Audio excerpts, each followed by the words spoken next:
There is a question Washington has been avoiding for over a decade, not because the answer is complicated, because the answer is uncomfortable. At what point do you stop waiting for a threat to get worse before you do something about it?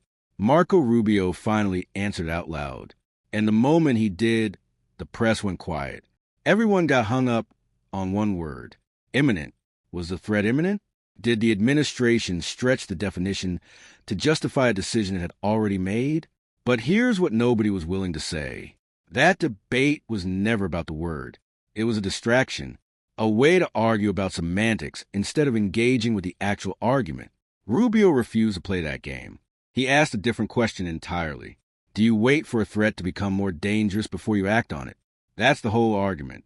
And his answer was no. Here's what Iran actually looked like before the strikes. Weakened, years of sanctions had done real damage. Their economy was under pressure. Their population was restless. But even a weakened Iran was attacking airports, hitting hotels, striking American military bases and embassies directly. That was a weakened Iran. Now imagine what a stronger Iran looks like. A year from now, 18 months, with a ballistic missile program building 1 missile per day, with a nuclear program continuing to advance, with proxy networks across Iraq, Syria, Lebanon, and Yemen fully resupplied. The calculation was never about the present. It was about the trajectory. And that trajectory had one destination. The Department of Defense had run the scenario. Israel strikes Iran. Iran immediately moves against American assets. The U.S. absorbs that first blow, then responds. Their assessment was clear. If the U.S. waited, American casualties would be significantly higher than if the U.S. moved first. Rubio put it plainly. We went proactively in a defensive way to prevent them from inflicting higher damage. And then he said the line that should have ended the debate.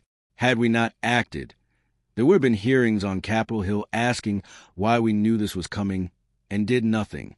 The same people demanding answers about why the U.S. acted are the same people who have demanded answers about why the U.S. didn't act. If Americans had died, if the blow had landed, the criticism was guaranteed either way. Rubio chose a version where Americans didn't die waiting for it. In 21 days, here's what happened. Iran's ballistic missile program, destroyed. Not degraded, destroyed. Iran's Air Force, gone. Iran's Navy, gone. The military capability of a regime that spent 4 decades building toward regional dominance, dismantled in 3 weeks. That is the result. That is what Rubio was defending when the press tried to trap him on definitions. 6 months ago, Rubio's odds of winning the 2028 Republican nomination sat at 7%. Today, 27%, quadrupled in 4 months. CNN had to put the numbers on screen. 89% of the Republican base approved of the Iran operation.